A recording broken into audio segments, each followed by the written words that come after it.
Rick, you there? We need to talk. Are you still at work? Anyways, I left the divorce papers on the table, so can you file them with the courthouse tomorrow? That would be such a big help. I'm going to head back to my hometown, but I'm not moving back in with my parents. Now that you know about the divorce papers, I don't ever intend on coming back here. I don't plan on telling you where I'm going. It's also helped a lot that you've been so busy at work. It's given me a chance to pack my things at a slower pace without you noticing. I guess this is it. Have a nice life.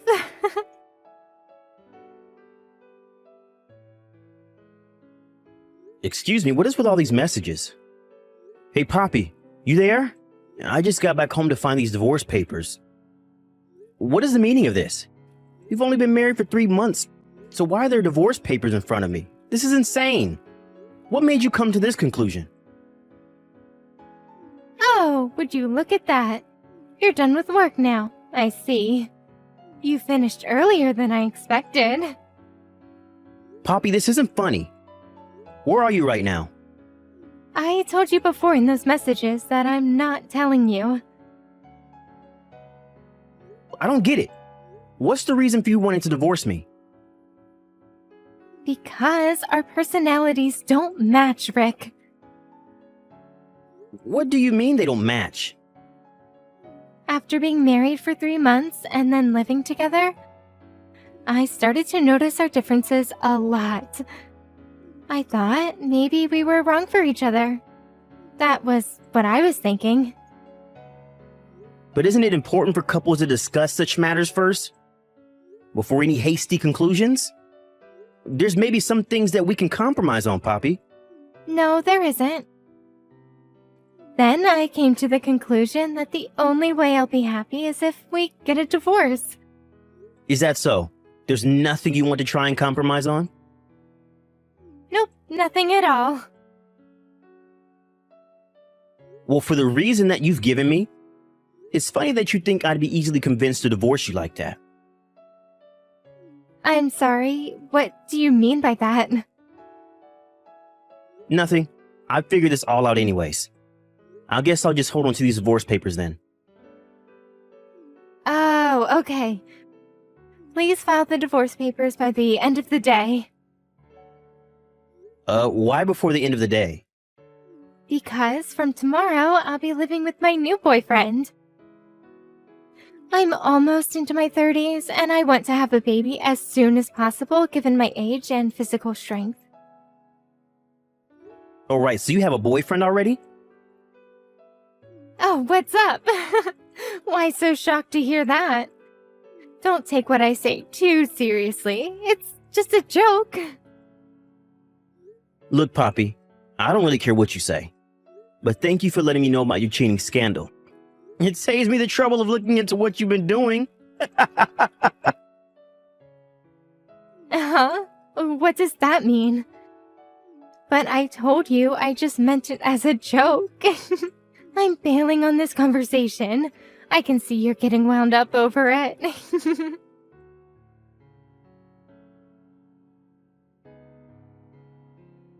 What is this thing about me paying alimony to you?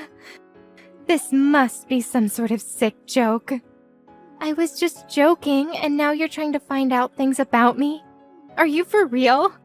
I was relieved that I hadn't heard a peep out of you in for over 2 weeks, and now this? Poppy, what are you talking about? Is it okay to say now that I sent a content certificated piece of mail and its arrival at the house you're living with Joe? I'm sure you also got an envelope with photo evidence inside of your affair delivered to you too, right? I don't care about that. How do you know about where Joe lives? I tracked down any mutual friends that we have, and they knew of his address, and they told me when I told them what was going on. This photo is... When did you take so many photos of me? Those photos? How can you not remember taking the embarrassing photos of yourself cheating on me?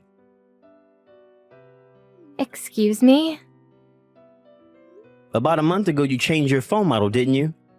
And you didn't realize that you left your old phone on the side of the table when you left the house one day? Really, I don't remember that. But for some reason, it was still left to be charged and it had no lock on it. Right after you left and before I messaged you, I looked at the divorce papers on the table. And I thought then and there that my suspicions were confirmed to be true. Oh, oops. I completely forgot about that other phone. I said what I needed to say at the time, so it saved you the trouble of collecting evidence. And your point is? My point is this. It's such a cowardly thing to go out of your way to open up about your feelings over the past 2 weeks, to try and get alimony out of me. I didn't intend to blurt it all out. But since I had consulted with a lawyer and made the right preparations, it took a couple of weeks to organize. It doesn't change the fact that I was taken by surprise. I don't think someone who willfully cheated on me should be able to comment that sort of thing. You should have expected that to happen. To make you see how sinful your actions have been, let's look into your lover, shall we? Look into him? Now wait just a minute. Your lover is Joe Tillins. He was in the same year as you in middle school and high school. When you were in your second year of high school, you started dating him. However, you discovered that Joe was cheating on you with another woman and you broke up after 1 month of being together. Can you stop with all this crap, please? After that whole debacle, you both graduated high school and went your separate ways. 2 months before we got married, you went to your middle school reunion and happened to meet up with Joe again there. At that same reunion, you and him hit it off like old times and really got excited to be around each other. So you skipped out on the reunion and went to the hotel instead. I get it, all right. Would you please just stop it? I know what your heart's truly seeking. You want your alimony. You must know that Joe is quite rich and your aim is to take that away from him. That's not it, Poppy. It's got nothing to do with him being rich. I'm just exercising my legitimate rights with being cheated on by my wife. Yeah, whatever you say, Rick. It doesn't matter how you think about it. Anything you think about is fine by me. I guess I can't help it if you found out these things. I'll ask Joe to pay my share of the alimony so it won't hurt my conscience at all. It's actually cheap if you think about it being an offering of cutting you off from me. Is that so, Poppy? Well, let me get back to you about this. Just pay me the amount I billed you by the date I stated without any delays. Yes, Rick, I'll do that. I think that I can marry Millionaire Joe, and it's only a few $1,000s, so it won't be a big expense for me to pay you. Oh, okay. It seems that Joe has been excluded from his family inheritance because he's not blood related to his wealthy father. Wait, what? Rick?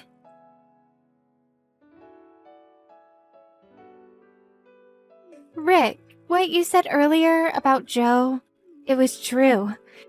Joe's mother had an affair and he was the consequence of that. Because of his mother's dirty deeds, he's been excluded from his father's will and the family inheritance. His parents got a divorce when he was 19. The only reason why he didn't change his name was because his parents got married and ended up having the same last name. That's why he's still known by that name. That sounds about right to me. So, did you know about all of this? You knew when you messaged me the other day. Well, I did do that quick investigation through his friends, so they had a lot to say. What would you have me do if I were to tell you that? I would have gone back on my plans. What's that supposed to mean? I won't have to pay the alimony if we work this whole thing out. I want to start all over again with you, Rick. If we're with each other, it would be a win-win for both of us, right? How is there a win-win in this for both of us? What do you mean by that, Rick?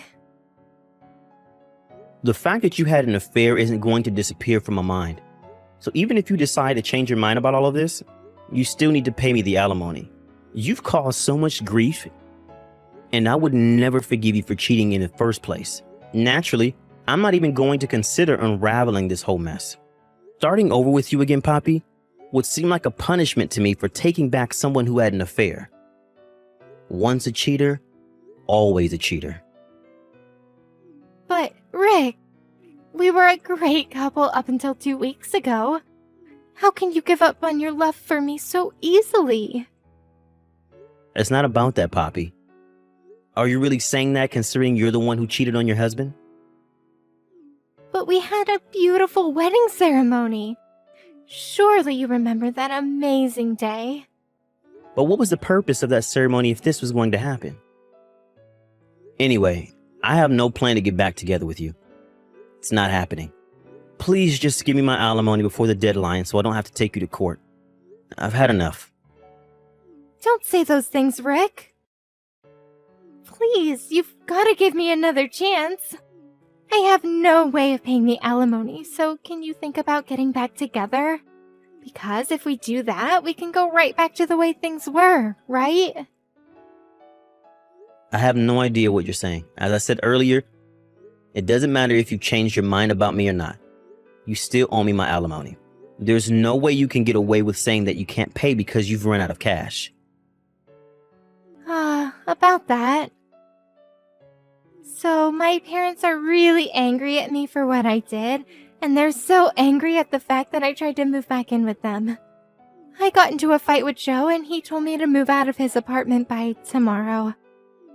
All I have left now is you, Rick. Please. I hate really vague conversations, Poppy. I'm not getting into this with you. No matter what you say, you still need to pay me the alimony no matter what. I'm not letting you get away with anything. But, Rick, don't be like this. I'm not replying to you anymore. Sort out your own problems and pay me my alimony.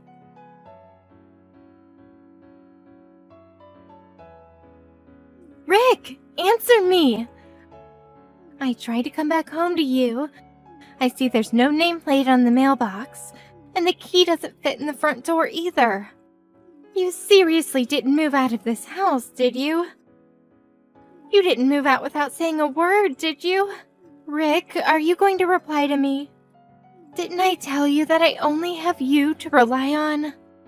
If you moved without telling me, then we won't be able to get back together.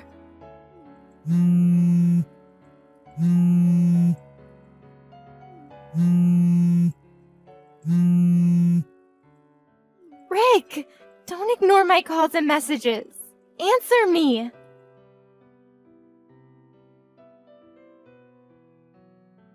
You've got to be kidding me right now, Rick. I went to see if you were at your parents' house, and my father was there. He put me in the car and is taking me somewhere. I bet so much right now that you're at your parents' house right now. No? I came here because I couldn't think of what else to do since you weren't in our house. Why is this happening? Why won't you help me out?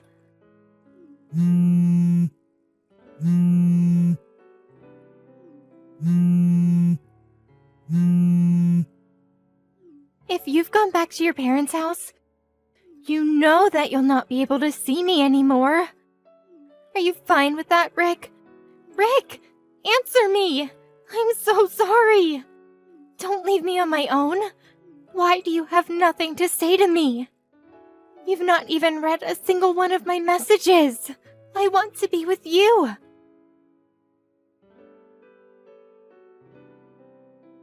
I was able to see that Poppy went over to my old house and that she would go to my parents' house next. When I asked my ex-father-in-law to come and collect her, he was like, boom, we got her. At a later date, Joe decided to wire me the alimony. I thought that he would be too naive to do this, but I heard that he borrowed money from his ex-father on the condition that he would be permanently exiled from the hometown. Poppy, on the other hand, I asked her why she's complaining about paying alimony. Surprisingly, I discovered that she had a large amount of debt. So she ended up having to carry debt and alimony on her shoulders. The total amount was said to be about $600,000. She works multiple jobs to help pay her dues while her parents manage her salary. It seems that she's living a hard life, both mentally and physically. Hi, Mrs. Dawson. You know about the barbecue party the company is going to be hosting the day after tomorrow, right? Good evening, Mrs. Huffman. Yes, I heard about the party. Me and my family are going to be attending. I see. If that's the case, then I want you to stay at my side and be my maid the whole day after tomorrow. What? Your maid? Why would I do that? Oh, you don't have to dress like a maid or something. Even if you are an acquaintance, the children will be scared and cry if they see you like that. Don't get any weird ideas, you pervert. I don't know what exactly you had in mind, but please don't bother me with such ridiculous texts. I'm the wife of the department leader. That's why you have to do what I tell you. I'm telling you that I'll give you an opportunity to work diligently under me as my personal maid at the barbecue party we're going to be having the day after tomorrow. And what exactly do you want me to do? Mainly cook the meat I'm going to be eating, probably. I also want you to make sure that I don't run out of drinks. Sorry, but I'm afraid I can't do that. What? First of all, I don't understand why I have to be your maid at the party. The company-hosted barbecue party is supposed to be a fun event where we get to know our fellow employees. Huh? You're rebelling against me? The wife of the department leader. Just because you're the wife of the department leader doesn't mean you deserve any special treatment. You're an insolent bitch, Mrs. Dawson. Aren't you so poor that both you and your husband have to work in order to make a living? And still you talk like that to me, the wife of the department leader. Yes, our children are the same age and go to the same school, which is how we got to know each other. But it's only been 1 month since you moved into this neighborhood. To be honest, you're the lowest-ranking mother in the neighborhood. All we did was move to a new house, though. My child still goes to the same school as before.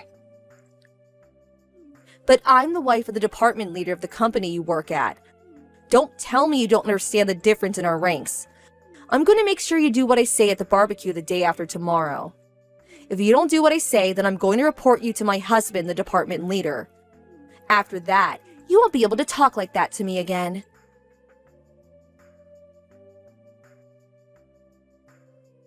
Mrs. Dawson, about your insolent speech yesterday. If you want to continue your relationship with me, your superior as a wife of the department leader of the company you work at, and as a fellow mother, then I want you to prepare for me premium grade A5 beef as an apology. Of course, you're the one who's going to pay for it, not me. Good evening again, Mrs. Huffman. You're talking about meat for tomorrow's barbecue party, right? Bringing in your own food is banned at tomorrow's party. What? Who decided that? We were told this in advance. Huh? The company rented the venue, tools, and food for the barbecue from a local restaurant. It's the restaurant's rule. No matter how expensive or luxurious the meat is, you can't bring it into the venue. I'm the wife of the department leader.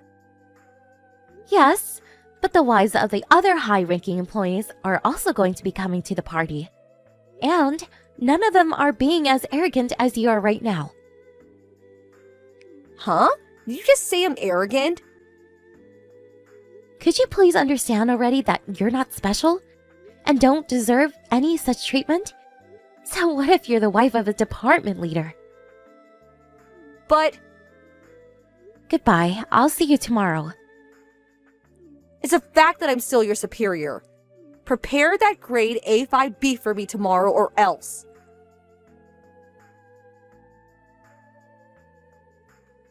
Hold on, Mrs. Dawson.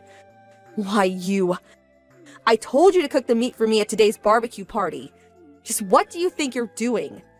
The man standing next to you is a managing director, right?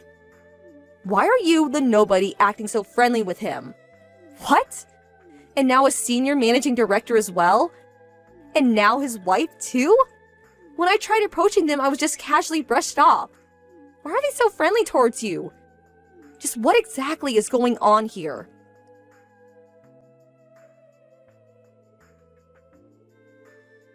I see. I understand now. You're jealous because I outrank you as the wife of a department leader, and are trying to use this company-hosted barbecue party as an opportunity to make connections with the higher-ranking employees of the company. You're even trying to get friendly with the wife of a senior managing director. There's no way I'm going to let you get away with this.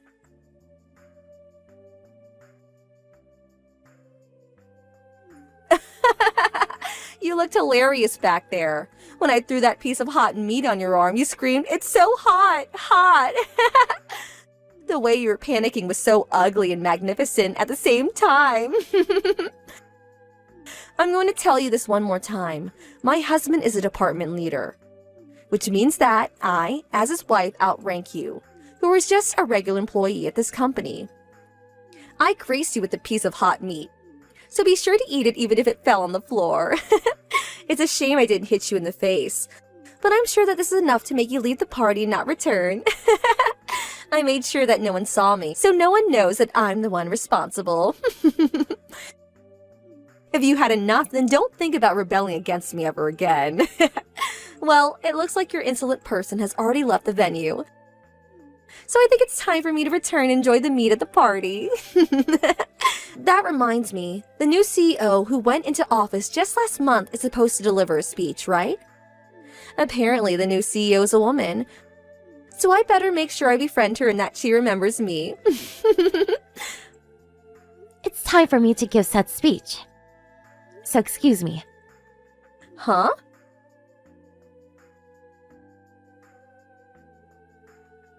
Why? This must be a joke, right? You're the new CEO, Mrs. Dawson? Thanks for that little scene back there, Mrs. Huffman. You wasted such a good piece of meat. Such a shame. The hot meat you threw at me hurt a lot. But I applied cold water to the burn immediately, so luckily nothing serious became of it. Why are you... Why am I the new CEO? Just what exactly is going on? I know for a fact that you were just a regular employee at the company my husband works at. Oh, is that true? When did anyone say that I was a regular employee? Of course, it's true that I used to be just a regular employee, but it's already been 20 years since I joined this company. 20 years? I was lucky enough to be chosen as the new CEO of the company.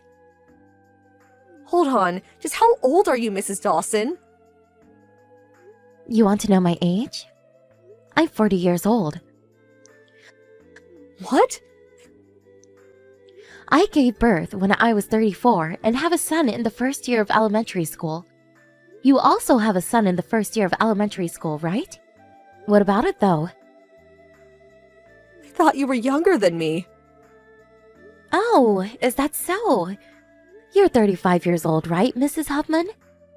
I heard that there is quite the age gap between the department leader and his wife. But putting that aside, because you thought that I was younger than you assumed that I was just a regular employee at this company. You kept telling yourself that, and eventually it became a fact in your mind, right? Well, The barbecue party is about to end soon. I don't want to cause a commotion, so I'll end our conversation here and close the party. Let's talk about this again at a later time.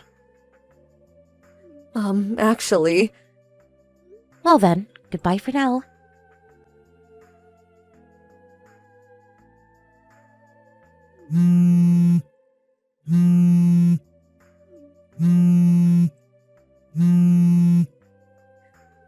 Mrs. Dawson, answer my calls. I need to speak to you. Why didn't you tell my husband about the incident at the barbecue party? You don't even have any evidence. This is so unfair. Actually, I do have evidence. What? You probably didn't notice at the time. But when you threw that hot meat at me, I was holding a camera in my hand. What? Why were you holding a camera? Of course, I was filming you when you threw that meat at me. The moment where you threw that hot meat at me from behind the barbecue grill was caught perfectly on camera, Mrs. Huffman. Huh? That's so unfair.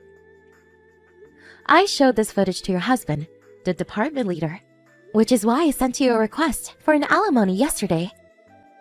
Did you not see it? But I am so careful as to not leave behind any evidence. Why did you have to show my husband? Now the money I'm going to get as property distribution might decrease because of this. Hold on, I'm about to get divorced. Not about to be divorced, but we're already divorced, no? Huh? This morning, the department leader told me face to face that he divorced you. No way. He went to the city office the first thing in the morning and turned in the divorce papers, apparently. But today's a holiday, so I thought that he couldn't submit the divorce papers yet. Official papers such as these can be turned in regardless of whether it's holiday or not, you know? He's telling me to leave in 2 days as soon as he submits the papers. I was planning on talking things through with him and convining him not to divorce me this weekend. If he did submit the papers this morning, then that means that I'll have to leave before Saturday morning. How am I supposed to change his mind now? But my parents have already passed away, so I don't have a home anywhere. I have nowhere to go. I don't even have a salary since I'm a housewife. What do you expect me to do about this situation? Why are you telling me this? It's none of my business. I know. Let me stay at your house. Huh? You're the CEO of the company, right? It should be easy for you to support one extra person in your house. Friends need to help each other, right? We aren't friends anymore. And I don't think we ever even were, actually. What? I heard that your husband got custody of your child. So, aren't really a mother anymore. I heard that they're going to be moving to the town nearby, which means that your child is going to be changing schools. No matter how you look at it, there's no reason for us to be acquainted anymore. But... Well then, I think it's time to end the conversation. What? And what am I supposed to do? Wait! I have to go. I'm going out for lunch with some of the other mothers. What? Didn't you always decline when I was the one who invited you? I couldn't help it. You always invited me to lunch on weekdays when I have work. Why did it always have to be a weekday? I go to tea and lunch, though, with the other mothers who invite me on weekends. Huh? That's so unfair. I don't quite understand what's unfair about it, but goodbye now. What? No way this is true. Hold on, I haven't finished talking to you.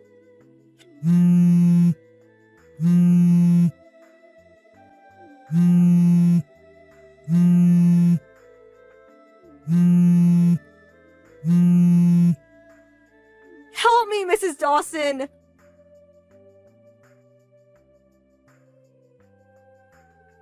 Two weeks later, Mrs. Huffman barged her way into the company office.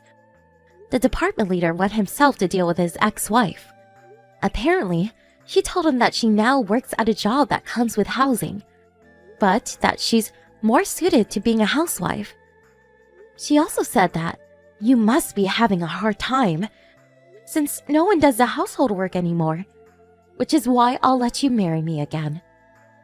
Of course, the department leader refused her offer, which is when she started screaming and going on a rampage. Some people were injured, and a police report was filed against her.